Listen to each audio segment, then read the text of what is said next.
if we choose 1 for u and 1 for v, then we know this thing all goes away and it gives us P31.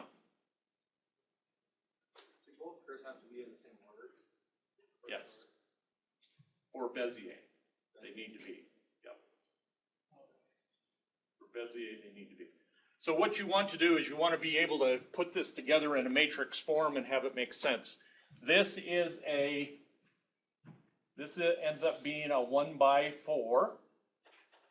This is a 4 by 4, so the 4 and 4 work. This is a 4 by 2, so again the 4s kind of work. You have to keep it balanced. This is a 2 by 2, so the 2s connect up.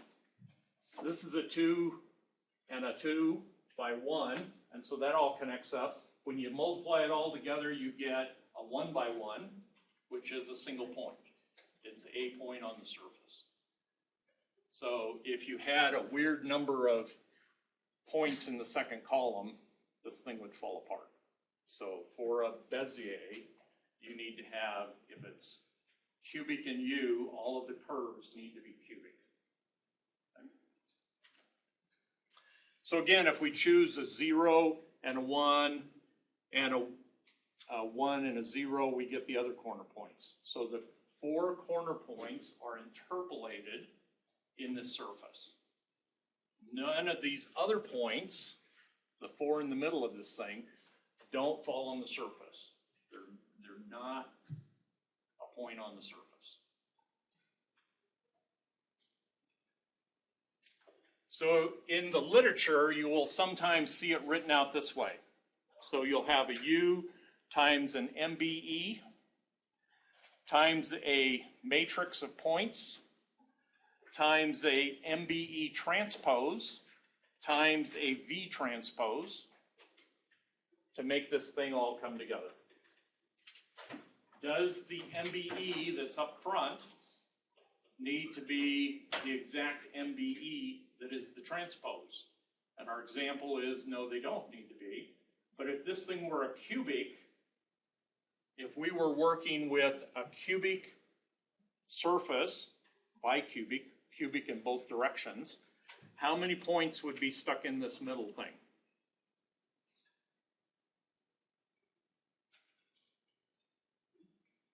If it was cubic in U and cubic in V, how many points would go in that middle matrix?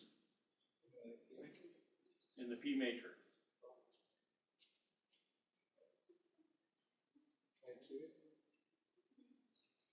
Be 16 points, right? You're going to have 4 curves going in the U direction, and those 4 sets of points represent curves going back in the V direction. So it would be 16 points would be put in here. If we had 16 points in the P matrix, what would this MBE transpose look like?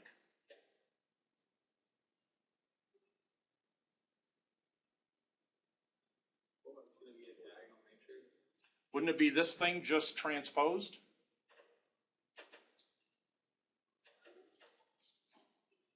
If this works as being cubic in U, and we wanted it to be cubic in V, wouldn't we just take this MBE that's our U, MBE, transpose it, and put it over here in front of our V?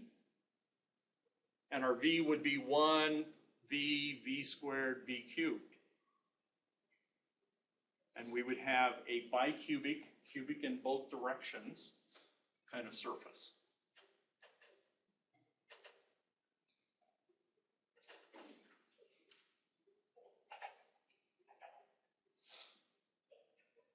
So what would the X mapping function look like on this cubic linear surface that we've been working on?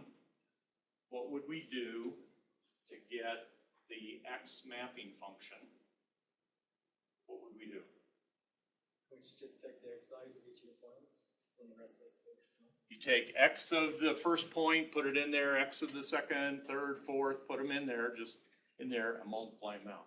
So when you do this on the CAD system and it fills up this P matrix by your choosing points, the MBE is numbers, the points is all numbers, your MBE transposed is all numbers. Those three matrices collapse to a single matrix, and the CAD system is sitting there waiting for you to ask a question. You say, what is the normal at this point on the surface? And as soon as you say this point on the surface, what did it just compute? It computed a U and a V, how far along in the U direction, how far along in the V direction. It determined a location, a U and V location. It puts those in and it finds the point that you're pointing at, and then it can calculate a normal. And we'll show you how it calculates the normal in just a minute. So it does this multiplication, and it's just sitting there waiting for you to ask a question, ask it to redraw the surface. If it redraws the surface, it starts at U of 0, V of 0, and it starts computing points to represent the surface depending on your resolution of the screen and where it's zoomed in or zoomed out. So there's some other mapping that goes on. What about the Y? Well, you just put in Y values. What about the Z? You just put in Z values into this equation.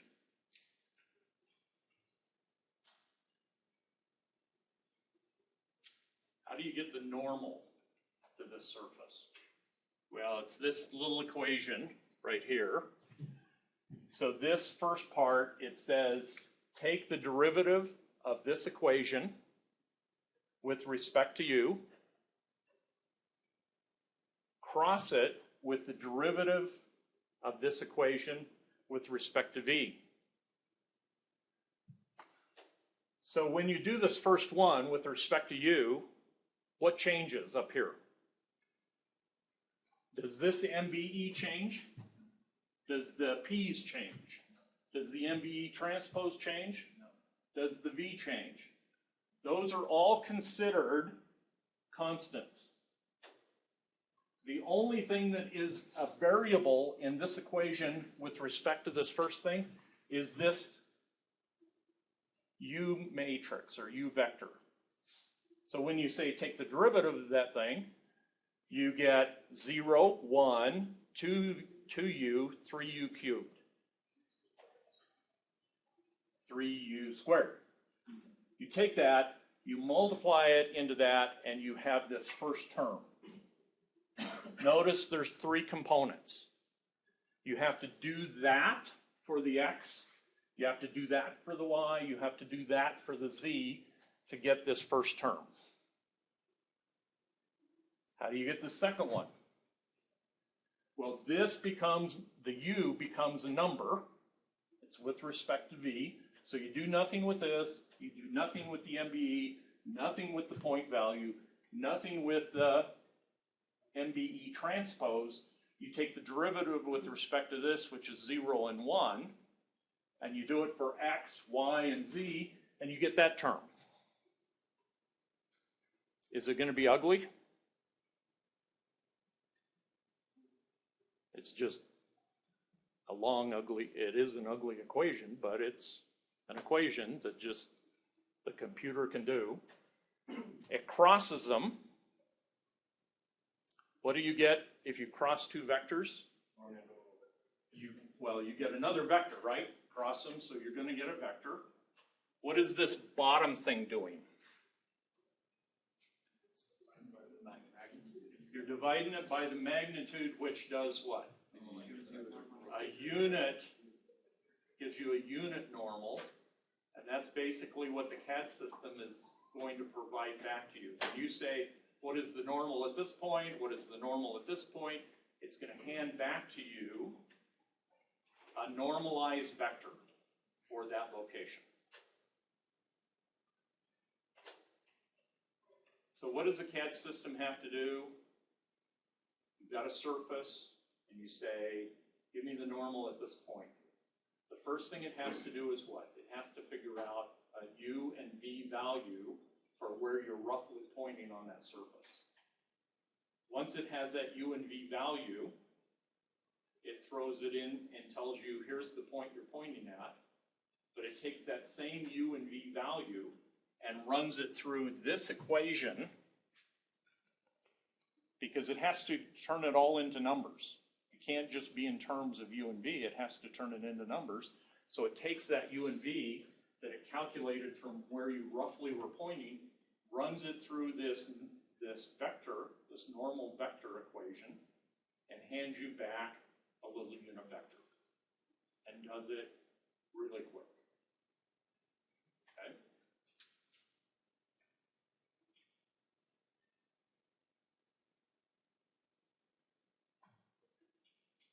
So on a test, like a midterm, and you were asked to compute the normal at p0, 0, how are you going to do it? With this previous equation?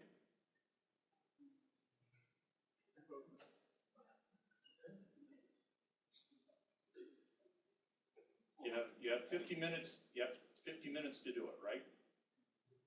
So does that take all 50 minutes, or only 10 minutes, or only 5 minutes? What's that? Is it zeros? It's 1 point. Yeah, you get to kind of put all of that in. But if we remember, what do we remember about a single curve, a single Bezier curve? How do we find the tangent to a single Bezier curve at its starting point?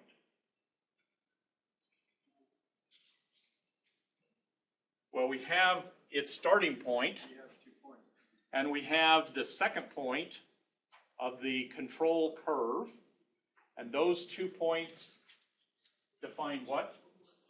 The tangent vector, the slope, the tangent vector, okay? And then you have In the other direction, do we have that same kind of control?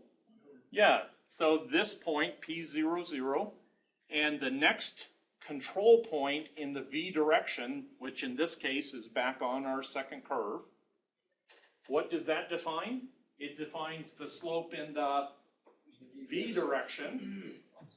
And if we've got a slope here and a slope here, and we were to just cross those values, is that a whole lot faster than doing that ugly thing? Yes. It is. So if it works at P00, where else does it work?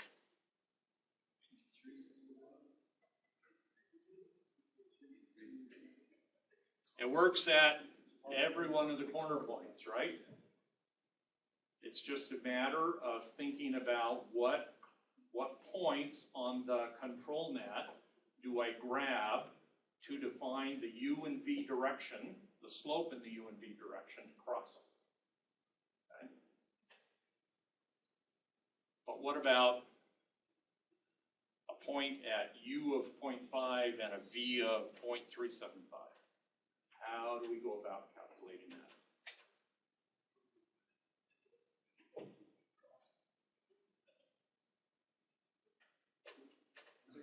Do we do this ugly equation?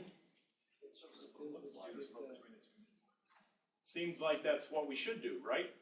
Can we still see the tangents of the What if we were to do a central difference derivative in the u direction, a central difference derivative in the v direction, and cross the two? Would that work? Who remembers central differencing or forward differencing or anything else? Tell me your name. Jacob. Jacob, come up here. We're going to have Jacob explain the differencing technique and why that's a good thing instead of that ugly equation just before there. How does it work? So talk to them. Okay, the central difference derivative, basically what you do is you use the Taylor series to find what the second derivative is using an approximation. Let me see if I can write it, but so Right away. Just don't take up all period. Well, go ahead and take, no. So